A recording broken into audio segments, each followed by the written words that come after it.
Hello guys, so welcome to my new video जिसमें मैं आपको ज़ीरोधा चलाना सिखा रहा था। तो ये आपका पार्ट 2 बनने वाला है।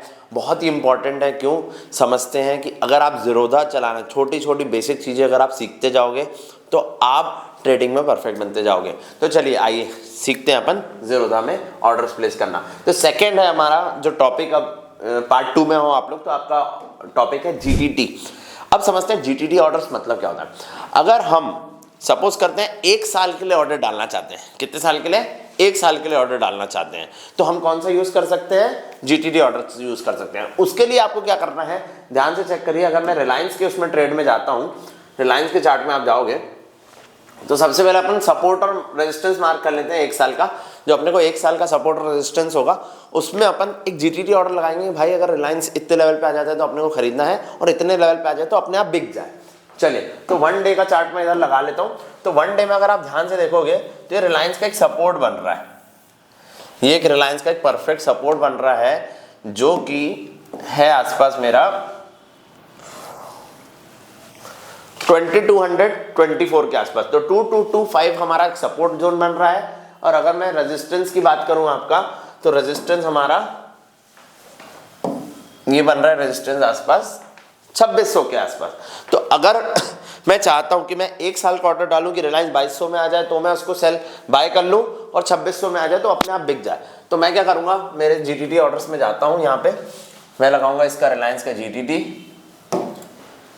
इसमें आएंगे अपन क्रिएट न्यू GTT। यहाँ पे अपन डालेंगे रिलायंस, करेक्ट। ये आ गया रिलायंस। अपन गए, अपन को यहाँ पे जाना है, क्रिएट GTT का ऑप्शन यहाँ पे आ जाएगा। आपको क्रिएट GTT करेंगे, बाय करना है। तो बाय अपन कितने में करना चाहते थे बताइए? 2200 में। 2200 का ऑर्डर अपन ने यहाँ डाल दिया, 2200। ये 2200 हो गया। यहाँ पे नंबर ऑफ क्वांटिटी सिलेक्ट कर लेना अपने हिसाब से, जितना भी आपके फंड में बैलेंस होगा। अभी आपके ऑर्डर्स तो प्लेस हो जाएंगे, बट फंडा ये समझिए कि अभी आपको फंड की रिक्वायरमेंट नहीं होगी। जिस दिन वो 2200 पे जाएगा उस दिन हमको फंड की रिक्वायरमेंट पड़ेगी। तो 2200 में यहाँ पे मान लो मैं 10 क्वांटिटी के लिए ऑर्डर प्लेस कर दे रहा हूँ, तो यहाँ पे भी प्राइस यहाँ पे भी सेम चला जाएगा 2200। डिफरेंस क्या है, आप सोचोगे ट्रिगर प्राइस और प्राइस में, तो मैं अभी सेम रखता हूँ।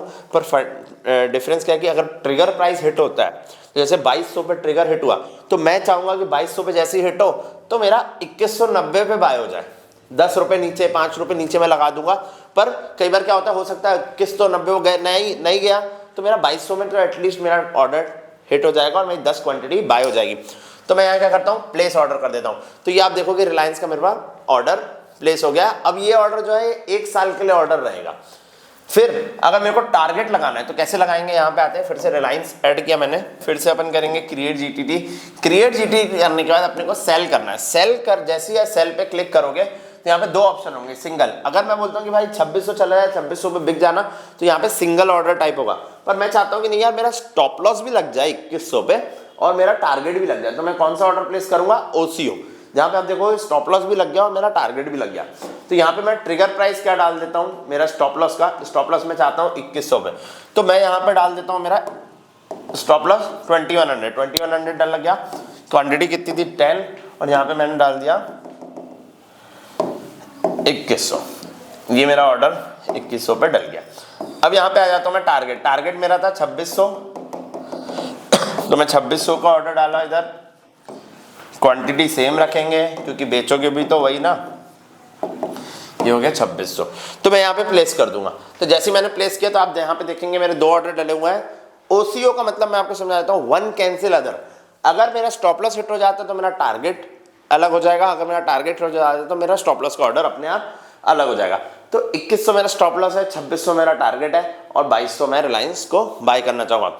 अगर ये गलती से ऊपर चला गया, समझिए पहले 2600 चला गया, पहले मेरा टारगेट चला गया, तो ये ऑर्डर एग्जीक्यूट नहीं होगा, क्योंकि ये क्वांटिटीज जो सारी लगती हैं, ये क्वांटिटीज आपकी लगती हैं, ये क्वांटिटीज लगती हैं लॉन्ग टर्म की, करेक्ट। तो लॉन्ग टर्म में हम ये ऑर्डर डालेंगे तो पहले बेच नहीं सकते हम लॉन्ग टर्म में, पहले खरीदना पड़ेगा।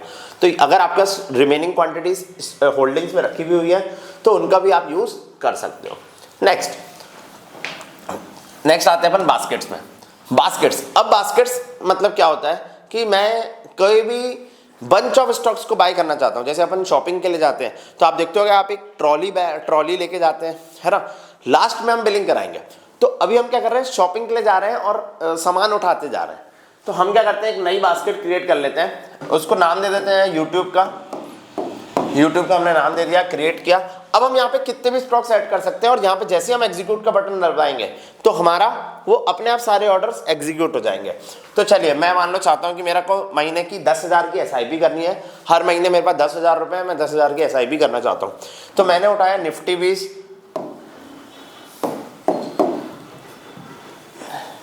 निफ्टी 20। तो निफ्टी 20 की मैं चाहता हूं कि यार मैं चलो 3,000 रुपये महीना निफ्टी 20 में डालना चाहता हूं।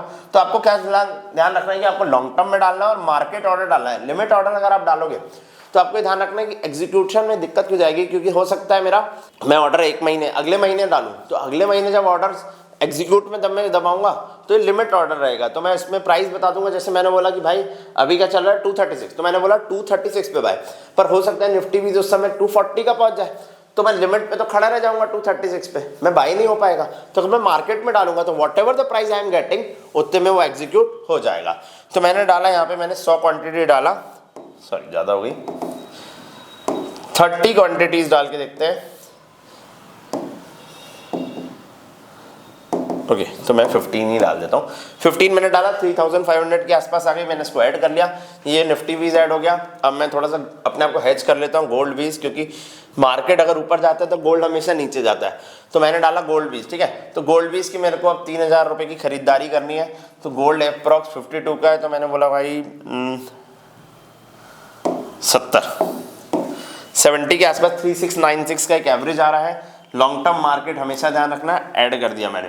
7,000 की मेरी SIP बन गई। उसके साथ मैं IT 20 भी खरीदना चाहूँगा। IT 20 सिर्फ मैं आपको स्टॉक ऐड करा के दिखा रहा हूँ, आप अपनी मर्जी के स्टॉक ऐड कर सकते हो, यहाँ पे आपको कोई टेंशन नहीं है। तो IT 20 मैंने चाहा चलो 100 ले लेते हैं, तो फिर भी ये ऊपर ना चला जाए, तो मैं इसको 80 कर देता हूँ और 80 करके 3,000 रुपये का इन्वेस्टमेंट आ रहा है, तो मैंने ऐड कर दिया। तो ये आसपास मेरे 10,000 के आसपास आ रहा है। आप क्वांटिटी एडजस्ट करके देख सकते हो, जो 10,277 का क्वांटिटीज आ रहा है। अब मैं यहाँ से जैसे ही एग्जीक्यूट करूंगा तो सारे ऑर्डर्स मेरे मार्केट में एग्जीक्यूट हो जाएंगे। मेरे को 1 तारीख को करना है, 2 तारीख को करना है, मैंने एक बंच ऑफ बास्केट बनानी है। अब मैं शॉपिंग के बाद जा रहा हूँ बिलिंग कराने, तो बिलिंग में जैसे मैं एग्जीक्यूट करूंगा तो ये ऑर्डर्स एग्जीक्यूट हो जाएंगे। पर अगर आप चाहते हो कि किसी एक पर्टिकुलर तारीख को आपकी 10,000 SIP चले और मेरे को मेहनत करने की जरूरत ना पड़े, ज़ीरोधा आपकी मेहनत करे, तो एक और फीचर मैं आपको बताना चाहता हूँ, SIP वाला। करेक्ट। तो SIP वाले फीचर में मैं आता हूं, मैं आपको दिखाता हूं। न्यू SIP में मैं क्लिक करूंगा, यहां पे मैं YouTube का नाम दे देता हूं, YouTube SIP।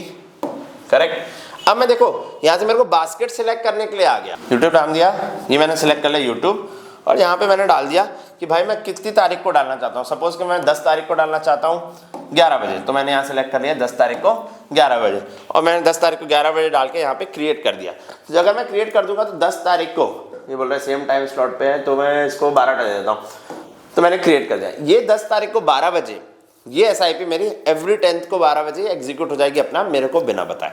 तो बहुत ही कमाल का फीचर है। हम बहुत सारे क्लाइंट्स के साथ ये करते हैं कि हमको मेहनत ना करनी पड़े, तो उनके अकाउंट से वो पैसा ऐड कर देते हैं अपने आप 5 तारीख को, और 10 तारीख को मेरी SIP उनकी लग जाती है। तो ये मैं उनके साथ बहुत करता हूँ।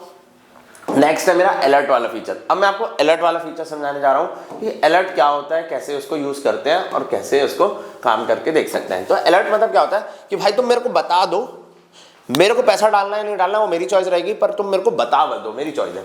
तो मैंने क्या किया, यहाँ पे अलर्ट दे देते हैं। मैं सोच रहा हूँ रिलायंस अगर 2200 पे आ जाए तो भाई मेरे को अलर्ट बता देना। करेक्ट। तो रिलायंस मैंने सिलेक्ट किया, last trading price of Reliance. यहां पे मेरे को कंडीशन ध्यान से सिलेक्ट कीजिएगा कि भाई अभी रिलायंस चल रहा है 2400 पे, अगर मैं बोलूंगा मेरे को 2200 के ऊपर ग्रेटर देन बता देना, ग्रेटर देन इक्वल टू, तो क्या होगा, ग्रेटर देन इक्वल टू में 2200 पे बता देना। भाई वो कंडीशन ऑलरेडी मेट है। मैं आपको लगा के दिखा देता हूं, जैसे मैंने इसको बोला 2200 पे, 2200 बोला। अब देखो greater than equal to create करेंगे तो क्या बोलेगा, rule condition is already met. तो आपको ये हमेशा ध्यान रखना है कि आपको इसको लेस देन इक्वल टू पे करना है, वैल्यू पे हमेशा रखे, इंस्ट्रूमेंट का यूज नहीं करना है, वैल्यू पे करके हम क्रिएट कर देंगे। तो ये 2200 आ जाएगा यहाँ पे।